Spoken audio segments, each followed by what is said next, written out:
Hi everyone, this is Julie Madlin, your city historian, and today I would like to teach you about the Oswegatchie Pumping Station.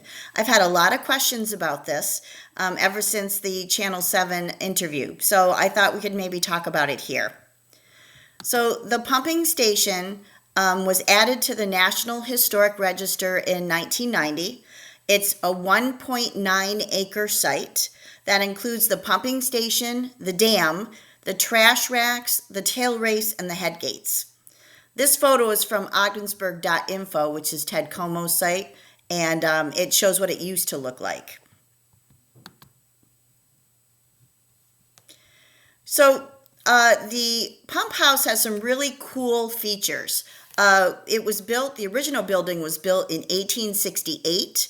It's late Victorian architecture, and they use locally quarried limestone for the foundation and walls. This limestone was quarried right on the site where it's built. The walls, which I thought was kind of cool, are 24 inches thick, and it resembles a fortress. And the reason for that is that people were very proud of these types of buildings, and so they wanted them to reflect that. In 1897, the pump house was expanded, and then there was another addition in 1912. So there are actually three parts to the building. And this is a photo that came from Mark Montroy. So if you go into the pump house, I was lucky enough to get a tour the other day. In 1990 at least, there was a metal ceiling, which I actually didn't see the last time I was in there. It may still be there and I just missed it. There is a marble tile floor in the main pump room, which still exists. I think that is Governor marble that was quarried right here in the North Country. There are three cast iron columns with acanthus leaves, which is very Victorian. In the original application for the National Historic Register, it says there's two columns, but there's actually three. And there is a superintendent's apartment on the second floor. That apartment would have overlooked the Oswegatchie River. It would be a beautiful view there. And to get to that apartment, there's an absolutely beautiful staircase, which has a cherry handrail on it. And that is absolutely gorgeous. So I am no expert in pumping equipment, but in the original application, they listed the equipment that was still there.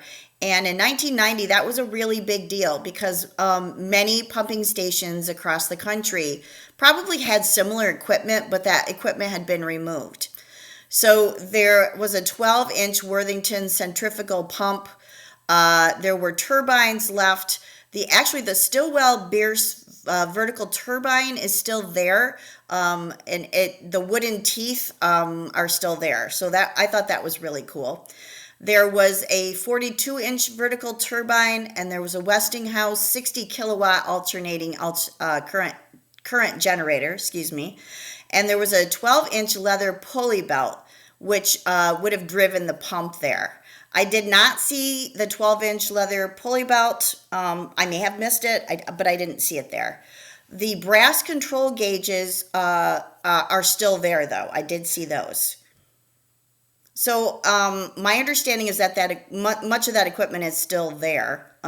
So that would be really cool to be able to restore that as well. Kind of neat.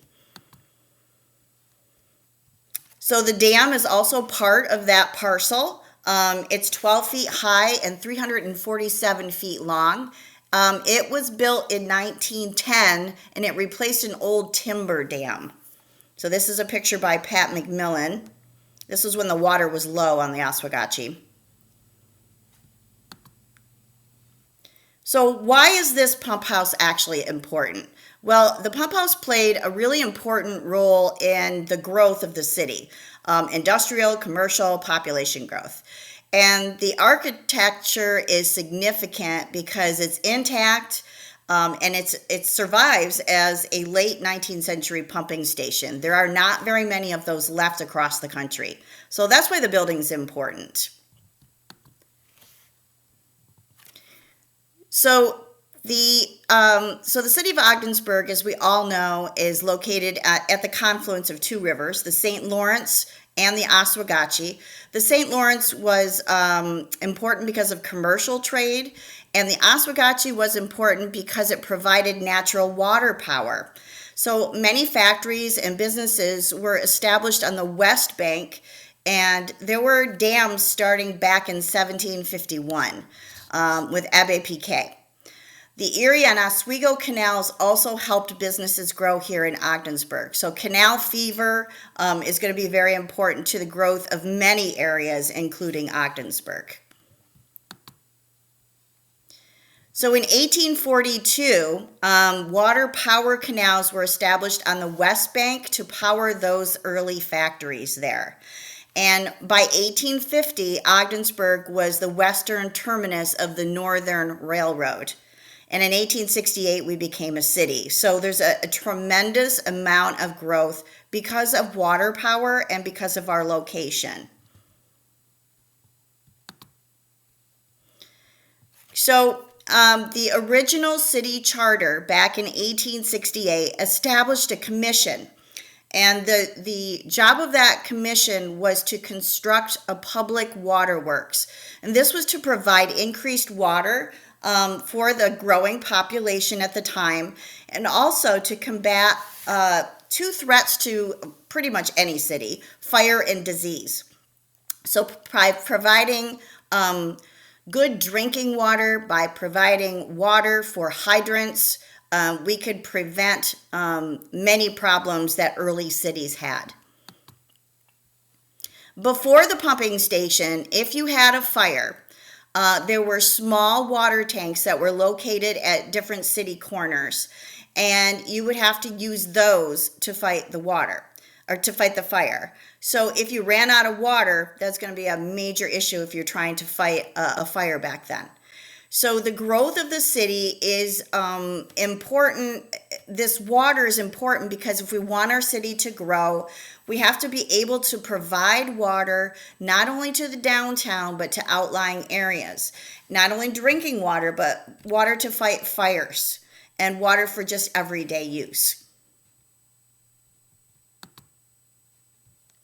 In 1868, the city purchased the property for the pump house for $5,400, and that was in June. By July, ground was already broken, and city engineer G.W. Pearson supervised the building of the original pump house. By November 7th, that original pump house was completed.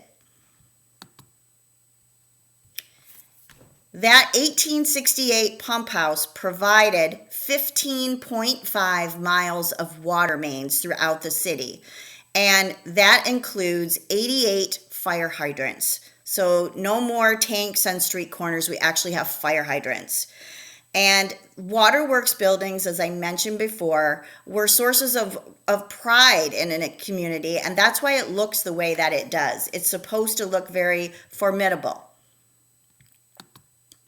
By 1897, it needed to be expanded. So A.A. Paquette, who was a well-known architect, was hired to build the addition on that. And he took a lot of care in designing what that addition was going to look like. So it looks very similar to the original. You can tell the difference because the original has smooth stone, limestone, and the 1897 addition has rough limestone. So if you're ever down there, you can kind of take a look at that. There were two separate pumping systems that were installed in that time. One of them depended on the flow of the Oswegatchie River, and the other one did not. And in 1912, the last addition was built on the pumping house. And that was built to generate electricity to light the pumping station and the water pumps and power the water pumps at the new facility on the St. Lawrence. Because the city had changed its drinking water source from the Oswegatchie to the St. Lawrence River. And as of 1990, that machinery was still in place. So the pump house is really important because it provided fresh drinking water to the city from 1868 to 1912, and it provided water to the fire hydrants until 1974. So as you can see, this building is super important to the city because it is on the National Register. It is possible for us to find hopefully some funding so that we can put a new roof on there and begin the restoration project. So I hope that you learned something by watching the video, and we'll try to keep you posted on what's going on. Thanks.